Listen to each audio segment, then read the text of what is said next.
चलो भाई देखो अब मैं क्या करता हूँ। अब मुझे लग रहा है कि पहले आप प्रियंका जी जवाब दे दिए। उन्होंने कई आरोप लगाए और ये मुख्यमंत्री बनने के बाद मैं ऐसा कर दूंगा वैसा कर दूंगा जो वो कह कर गए हैं। अभी तो आपके पास चांस है ना, क्योंकि अभी चुनाव की तारीख का ऐलान हुआ नहीं है। तो जो ऐलान किया जा रहा है उसके बजाय कुर्सी तो आप ही के पास है, कर दीजिए माफ। इंतजार क्यों किया जा रहा है इलेक्शन के बाद का? नहीं चित्रा जी, सबसे पहले देखिए आज 3 भाजपा के प्रवक्ता है, पहले भी आए, यहाँ पर भी बैठे आरपी सिंह जी और अभी रमेश बिधूड़ी जी भी आए। तो तीनों ने आपने उनको बहुत समय दिया और उन्होंने सिर्फ झूठ बोले हैं। मैं आपको एक छोटा प्रैक्टिकल एग्जांपल दे देती हूँ।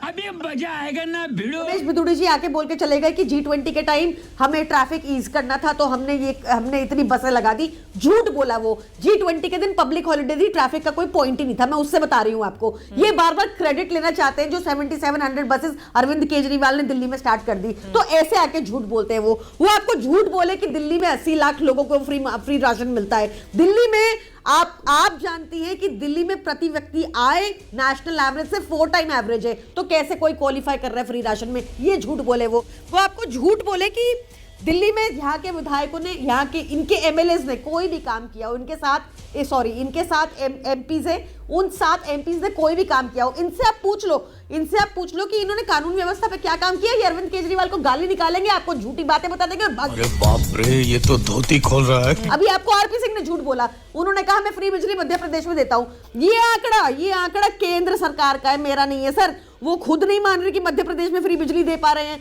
अपनी इनकी सरकार कह रही है कि 2032 तक देंगे। ये यहाँ पे बैठ के आपको झूठ बोल रहे हैं। इनको लगता है कुछ देख नहीं पाएगा। ये कुछ भी आके आपको झूठ बोल जाते हैं। एक नंबर की झूठी पार्टी, ऊपर से नीचे तक करप्ट पार्टी है। ये जानबूझ के अरविंद केजरीवाल जी को गालियां निकालते हैं क्योंकि उनकी छवि धूमिल करनी। इनके पास दिखाने को एक काम नहीं। दिल्ली में 10 सालों में मोदी जी को एक शिलान्यास याद आया? 10 सालों में शिलान्यास याद आया? नकली स्कूल है इनके पास, नकली डिग्रियां इनके पास। इनको भेजना पड़ता है दिल्ली, मेलानिया ट्रंप को भी हमारे स्कूल दिखाने को। क्यों भेजना पड़ता है? वहीं खिंचा लेते गुजरात के किसी टीन के डब्बे में स्कूल में फोटो, नहीं खिंचा पाए ना।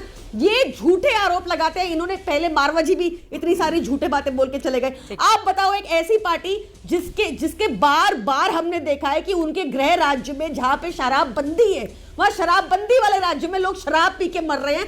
20-20 हजार करोड़ के धंधे हो रहे हैं, वो गवर्नमेंट के बिना हो नहीं सकते।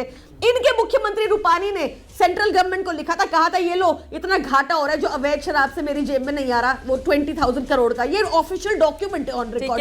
ये लोग इन्होंने पैसों का क्या किया? संगीत रागी जी, टारगेट है। आपने महत्वपूर्ण सवाल उठाए हैं, लेकिन उस गुजरात में चुनाव हो चुका है और भारतीय जनता पार्टी ने 1995 के बाद सबसे अच्छी परफॉर्मेंस अभी की है 2022 दिसंबर में। गुजरात में नहीं जाते हैं, जनता जहां पर मोहर लगा चुकी है वहां को छोड़ देते हैं, अभी के दिल्ली में ही रहते हैं। संगीत रागी जी, पंकज शर्मा जी का ले लेती हूँ, फिर संगीत रागी जी भी मुस्कुरा रहे हैं आपकी बातों पर। पंकज शर्मा जी, अब आपके पास आते हुए, यहाँ पर भारतीय जनता पार्टी, आम आदमी पार्टी दोनों ने एक दूसरे के खिलाफ मोर्चा खोल कर रखा है। हालांकि कई ऐसी महत्वपूर्ण सीटें हैं जहां पर कांग्रेस पार्टी ने अपने कद्दावर नेताओं को उतारा है, चाहे अलका लांबा हो या संदीप दीक्षित हो।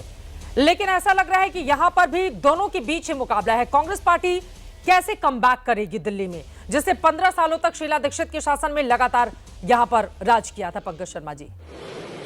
अच्छा, ठीक है। कह रही है चित्रा जी कि इस बार कांग्रेस की स्थिति दिल्ली में पहले से काफी ज्यादा मजबूत है। भारतीय जनता पार्टी और आम आदमी पार्टी ये दिखाने के लिए एक दूसरे के खिलाफ मोर्चा संभाले हुए हैं, भीतर से दोनों एक हैं। ये बात मैं पहले भी आपको कह चुका हूं, फिर कहता हूं। अब आरपी सिंह जी ने गिना दिया कि ये उम्मीदवार तो हमारे 100% जीतेंगे, 100% जीतने वाले। आरपी सिंह जी ने यह नहीं बताया कि कौन से उम्मीदवार हैं जो 200% हारने वाले हैं। जो 29 लोगों की सूची आज जारी हुई है, उसमें से आधे से ज्यादा उम्मीदवार तो भारतीय जनता पार्टी के हारने वाले हैं। आधा दर्जन उम्मीदवार जो बाहर के राजनीतिक दलों से आए इनके पास और उनको इन्होंने टिकट दिया है, वो सब हारने वाले हैं। भारतीय जनता पार्टी की हालत बहुत खराब है, आम आदमी पार्टी की हालत भी बहुत खराब है। मैं कह रहा हूं आपसे कि दिल्ली की विधानसभा त्रिशंकु आने वाली है। दिल्ली हंग असेंबली की तरफ बढ़ रहा है। किसी भी एक राजनीतिक दल को सरकार बनाने के लिए 36 सीटें नहीं मिलने वाली हैं। सब ये भारतीय जनता पार्टी और आम आदमी पार्टी ये 30 सीटों के आसपास रहेंगे। वो एक ऊपर नीचे। और कांग्रेस पार्टी की स्थिति इस बार पहले से बहुत ज्यादा अच्छी रहेगी और वो करीब 1.5 दल में है। ये दिल्ली की असली स्थिति है। बाकी सब जो नूरा कुश्ती चल रही है वो पूरे दिल्ली वासी भी देख रहे हैं और देशवासी भी देख। बात तो सही है। क्या आप कह रहे हैं कि 0 से 1.5 दर्जन सीटों तक कांग्रेस पार्टी पहुंच जाएगी और हंग असेंबली की ओर बढ़ता हुआ? तो ऐसे में हंग असेंबली की स्थिति रही तो क्या फिर से कांग्रेस पार्टी आम आदमी पार्टी के साथ चली जाएगी? क्योंकि 2013 में हम सब ने यही देखा था। मैं उस सवाल पर आऊंगी, लेकिन संगीत रागी जी, आप इतने देर से मुस्कुरा रहे हैं, मेरा ये सवाल है, और कई बार वो गाना भी याद आ जाता है, आप जो इतना मुस्कुरा रहे हैं कौन सा गम में छिपा रहे हैं, इसका भी जवाब दीजिए। और संगीत रागी जी, मेरा ये सवाल है, देखिए दिल्ली में आम आदमी पार्टी ने जिस तरह से पिछले 10-12 वर्षों में परफॉर्म किया विधानसभा में, भारतीय जनता पार्टी की वैसी परफॉर्मेंस नहीं रही है। और वहीं दूसरी तरफ हालांकि केजरीवाल की ओर से यह भी कहा गया कि कांग्रेस और बीजेपी मिले हुए हैं, पर्दे के पीछे खोलकर क्यों नहीं सामने आ जाते? इस पर भी जरा जवाब दे दीजिए। वो खोलकर कई बार जितनी प्रेस कॉन्फ्रेंस करते हैं उसमें इस बात पर सबसे ज्यादा जोर देते हैं।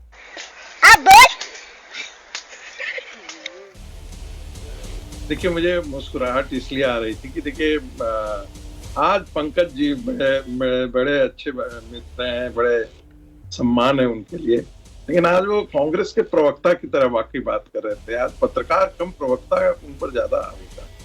मैं ऐसा किस लिए कह रहा हूँ, क्योंकि कांग्रेस पार्टी यदि कहती है दोनों मिले हुए हैं तो बात समझ में आती, लेकिन पंकज जी जब कह रहे हैं कि अंदर से मिले हुए हैं तो थोड़ा सा ऐसा लगता है कि थोड़ा ये कोई भी दर्शक जो है वो इसे पसंद नहीं करेगा या इसको कहेगा कि नहीं ये ठीक नहीं है। ऐसा इसलिए कहे, देखिए इंडिया गठबंधन में आप साथ थे, कांग्रेस पार्टी जिसे आप समर्थन करते हैं वो साथ थी, 2024 के चुनाव में दोनों साथ थे। सवाल ये है, बहुत महत्वपूर्ण सवाल ये उठना चाहिए कि आखिर राहुल गांधी उस अरविंद केजरीवाल के साथ क्यों थे जिसके लिए अजय महाकन कहते हैं कि अरविंद केजरीवाल गद्दार है, ये अरविंद केजरीवाल देशद्रोही है। राहुल गांधी जानते हुए भी एक देशद्रोही के साथ क्यों खड़े हुए? दूसरा सवाल यह है, अरविंद केजरीवाल और उनकी पार्टी ने कहा था कि यदि कांग्रेस पार्टी अजय माकन के खिलाफ काम नहीं करेगी तो इंडिया गठबंधन से कांग्रेस पार्टी को बाहर निकालने के लिए हम सारे दलों के पास जाएंगे।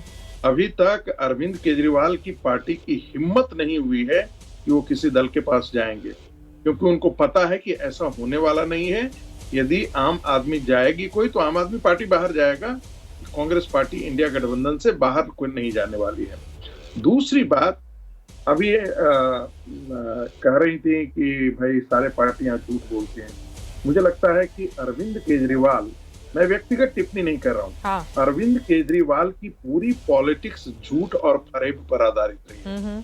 उन्होंने श्री रविशंकर जी को धोखा दिया, उन्होंने रामदेव बाबा को धोखा दिया, उन्होंने अन्ना हजारे को धोखा दिया, ऐसे कई लोगों को उन्होंने धोखा दिया। उन्होंने कहा था कि एंटी करप्शन मूवमेंट चला रहे हैं, हम पार्टी नहीं बनाएंगे, सबको लात मारा। और उसके बाद अरे आप कक्कड़ जी, आप तो समूचा व्हाट्सएप देख करके खाली बोल रही हैं, कुछ अपना ऑथेंटिक डेटा भी जान लीजिएगा। अरविंद केजरीवाल ने सबके खिलाफ अनर्गल प्रयास किया, चाहे वो अरुण जेटली हो, चाहे वो भारतीय जनता पार्टी के गडकरी जी हो, सबको झूठ बोला, सबके खिलाफ बात किया और सबसे माफी मांगी। शीला दीक्षित के लिए वो ऐसे लेकर के पोथा रोज कहते थे, अरे ये तो बहुत ही करप्ट है। उसी शीला दीक्षित के साथ आप उनकी प्रशंसा में आप चले गए, उनकी पार्टी के साथ आप सरकार में चले गए। बार-बार तुमको जनता ने चुन लिया। नहीं, आप पूरा 1 मिनट बोल लीजिए। मेरा ये सवाल है कि अगर ये सारे जो आप आरोप लगा रहे हैं, ये बातें तो हो चुकी है, उसके बावजूद जनता उनको चुनकर भेज देती है। और सबसे ज्यादा देखिए, जिस कांग्रेस पार्टी के खिलाफ अन्ना आंदोलन हुआ, जिस कांग्रेस पार्टी के खिलाफ अरविंद केजरीवाल तमाम धरने पर बैठे, जिसको सत्ता से हटा पाने में शीला दीक्षित की सरकार को वो कामयाब हुए, वही कांग्रेस पार्टी आकर 2013 में उनको सपोर्ट करते हैं और वो बन जाते हैं मुख्यमंत्री। फिर उसके बाद वो इस्तीफा देते हैं, 49 दिनों के बाद फिर से मुख्यमंत्री बन जाते हैं, फिर से मुख्यमंत्री बन जाते हैं। तो एक सिलसिला भी तो है ना संगीत रागी जी, इसको कैसे इनकार करेंगे आप? चित्रा जी, आपने बहुत अच्छा कहा, हर पॉलिटिकल पार्टी को अपनी जमीन पर लड़ाई करनी चाहिए। कांग्रेस पार्टी ने वो जमीन दे दी थी आम आदमी पार्टी को, और वो जमीन देने के प्रकरण में भारतीय जनता पार्टी को सत्ता से बाहर रखने के लिए आम आदमी पार्टी को कांग्रेस पार्टी ने जमीन दी। वो सारा का सारा गिरेबान तक पकड़ करके उनके हो गए और आज 5% उनका वोट पर है। अभी मेरे मित्र पंकज जी कह रहे थे कि 1.5 दर्जन सीटें जी हैं। मित्र, कांग्रेस पार्टी जहां कहीं भी तीसरे नंबर पर खिसक जाती है, वहां से दूसरे नंबर और पहले नंबर पर आने की हैसियत उसकी पूरे देश में खत्म हो गई है। एक अपवाद हुआ था इधर महाराष्ट्र के लोकसभा चुनाव के अंतर्गत, एक अपवाद देखा गया, सिर्फ एक अपवाद, नहीं तो कोई ऐसी जगह नहीं है आप चाहें जहां से भी कांग्रेस पार्टी गई है तीसरे पर, बिहार हो, बंगाल हो, तमिलनाडु हो, केरला हो, सॉरी केरला छोड़ दीजिए, महाराष्ट्र हो, इसके बाद उत्तर प्रदेश हो, जहां पर भारतीय जनता पार्टी से सीधी टक्कर होती है वहां पर तो उसका हो सकता है आने की संभावना है, लेकिन जहां पर रीजनल पार्टी से वो लड़ रही है वहां भी वो नहीं आ पाती है, और जहां पर वो तीसरी पार्टी खिसक गई है, दूसरी पार्टी आने की उसकी हैसियत खत्म है। इसलिए ये मान करके चलिए कांग्रेस पार्टी 5-6 सीटें जीत ले तो बहुत होगा। ठीक है आरपी सिंह जी, मैं आ रही हूँ आपके पास, लेकिन पंकज शर्मा जी, संगीत रागी जी की बातों को ही आगे बढ़ाते हुए, पार्टी बहुत अच्छा चुनाव लड़ रही है। हाँ, अच्छा चुनाव लड़ रही है, आप इस बात को मान रहे हैं, बड़े बड़े दिग्गजों को चुनावी मैदान में उतारा है। पंकज जी, लेकिन ये बात तो बिल्कुल सच है ना, उन्होंने उदाहरण दिया, देखिए महाराष्ट्र में लोकसभा में भले ही कांग्रेस अच्छा कर ले गई हो, लेकिन विधानसभा में ज्यादा सीटों पर लड़ने के बावजूद वो अपने महागठबंधन में ही दूसरे नंबर पर आती है, सिर्फ 16 सीटें मिलती हैं, और शिवसेना को मिल जाती हैं, उद्धव ठाकरे की पार्टी को 20 सीटें। और उत्तर प्रदेश ले लें, बिहार ले लें, राजधानी दिल्ली में उसकी क्या स्थिति हो गई है, 15 सालों तक राज करने वाली पार्टी इस समय शून्य पर आकर अटकी हुई है। उसको आम आदमी पार्टी की लोकसभा में जरूरत होती है, फिर भी वो शून्य पर ही रह जाती है। कांग्रेस पार्टी को अपने बलबूते खुद को मजबूत करना होगा। बार बार ये बातें कही जाती हैं, लेकिन चित भी मेरी पट भी मेरी, कभी लोकसभा में साथ जाएंगे, कभी विधानसभा में साथ में नहीं जाएंगे, पब्लिक है, सब जानती है। पंकज शर्मा जी, 6 महीने पहले आप जिसके हाथ में हाथ डालकर चुनावी मैदान में वोट मांग रहे थे, अब उसके खिलाफ जब आप कहेंगे कि नहीं इन्होंने 12 साल से कोई काम नहीं किया, तो पब्लिक पलटकर पूछेगी नहीं फिर 6 महीने पहले इन्हीं के उम्मीदवार के लिए, कांग्रेस के लिए क्यों वोट मांगने के लिए आप आ गए थे, या आम आदमी पार्टी के लिए? पंकज जी ठीक कह रही है चित्रा जी, जिनके हाथ में हाथ डाल के रहे थे, अगर उनका चरित्र कुछ ऐसा हो कि धोखा देना ही उनको आता हो तो कोई क्या करे। कांग्रेस की तो मुसीबत ही ये है ना कि कांग्रेस जिसके हाथ में फूल दे के आती है, उसी के हाथ का पत्थर उसकी तलाश में निकल पड़ता है। ये सिर्फ दिल्ली में नहीं, कई राज्यों में हुआ है। लेकिन दिल्ली की स्थिति ये है कि यहाँ भारतीय जनता पार्टी ने जिस तरह से आम आदमी पार्टी की सरकार को काम नहीं करने दिया, और जिस तरह आम आदमी पार्टी की सरकार ने पिछले 10 साल में कोई भी काम दिल्ली के विकास के लिए नहीं किया, उससे दिल्ली के मतदाता भारतीय जनता पार्टी से भी बहुत निराश हैं और आम आदमी पार्टी से भी बहुत हताश हैं। इसलिए मैं कह रहा हूं कि इस बार दिल्ली में कांग्रेस की स्थिति पहले से काफी अच्छी रहने वाली है। मैं नहीं कह रहा कि कांग्रेस सरकार बना रही है, मैं मानता हूं कि कांग्रेस की अपनी मुसीबतें हैं, अपनी मुश्किलें हैं, और दिल्ली में उसका वजूद करीब करीब बीच में खत्म हो गया था। लेकिन इस चुनाव से कांग्रेस का रिवाइवल बहुत अच्छी तरह से